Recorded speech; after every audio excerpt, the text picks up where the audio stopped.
तो अब तक आपने राहुल का यह वीडियो देखा।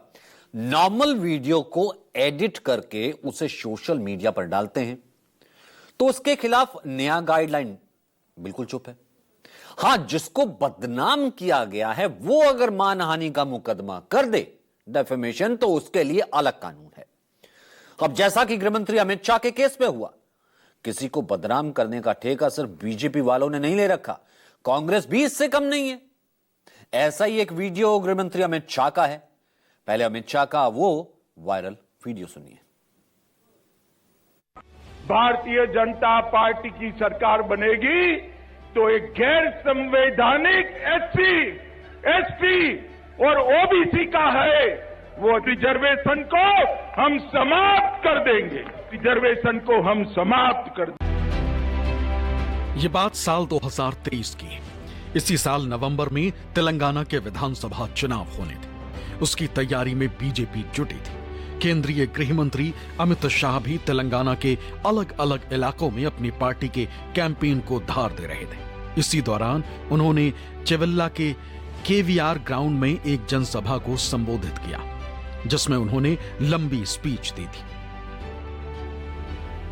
अमित शाह के उसी स्पीच के एक हिस्से को काटकर कांग्रेस की ओर से सोशल मीडिया पर खौफ फैलाया गया।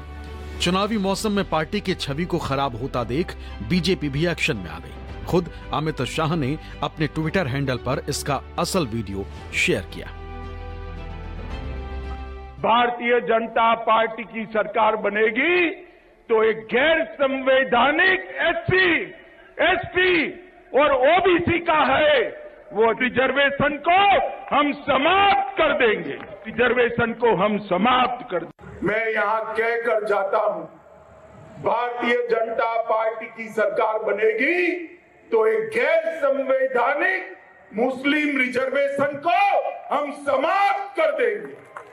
ये अधिकार तेलंगाना के एससी, एसटी और ओबीसी का है, वो अधिकार उनको मिलेगा और मुस्लिम रिजर्वेशन को हम समाप्त कर देंगे।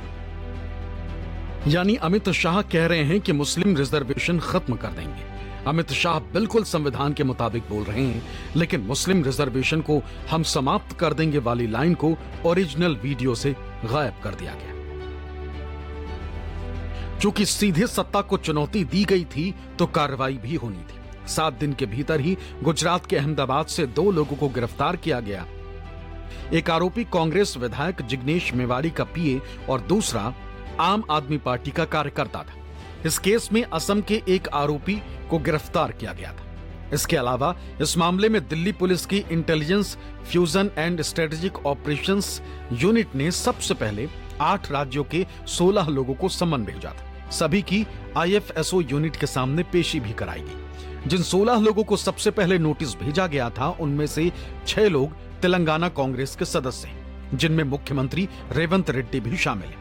यहां तक कि झारखंड कांग्रेस का आधिकारिक एक्स अकाउंट को भी उस दौरान बंद कर दिया गया था, क्योंकि इस अकाउंट से भी अमित शाह का फेक वीडियो शेयर किया गया था। इससे पहले दिल्ली पुलिस ने झारखंड कांग्रेस के तत्कालीन प्रेसिडेंट राजेश ठाकुर को समन भेजकर उन्हें भी पेश होने को कहा था। पुलिस ने सभी को संबंधित दस्तावेज और सबूत के तौर पर इलेक्ट्रॉनिक डिवाइस, मोबाइल, लैपटॉप लाने को कहा था।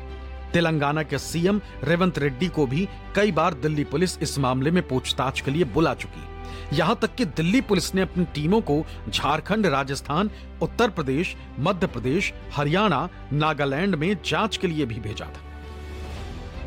हालांकि एक तरफ कांग्रेस के नेताओं और उनके सोशल मीडिया प्लेटफॉर्म के खिलाफ केंद्र सरकार की ओर से कार्रवाई होती रही, वहीं बीजेपी की ओर से इसे भुनाने की भी कोशिश जारी रही। तेलंगाना चुनाव के बाद भी इस मुद्दे को बीजेपी पकड़े रही और इस बहाने कांग्रेस सरकार पर हमलावर रही। खुद प्रधानमंत्री नरेंद्र मोदी ने इस मुद्दे के बहाने बीते लोकसभा चुनाव के दौरान कांग्रेस पर जमकर हमला बोला था।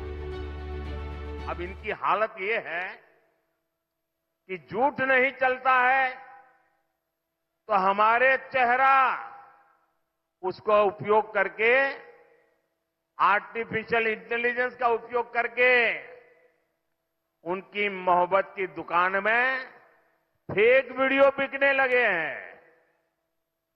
ये फेक वीडियो बना रहे हैं मोदी के भाषण को, मोदी की आवाज को उपयोग करके नई नई चीजें गढ़ रहे हैं। कांग्रेस पार्टी इतनी कंगालियत पर पहुंच गई है, उसको पराजय का भय इतना सता रहा है। ये झूठ की दुकान वाले ये जो फेक वीडियो निकाल करके तालियां बजा रहे हैं, ये इनकी दुकानें बंद होनी चाहिए।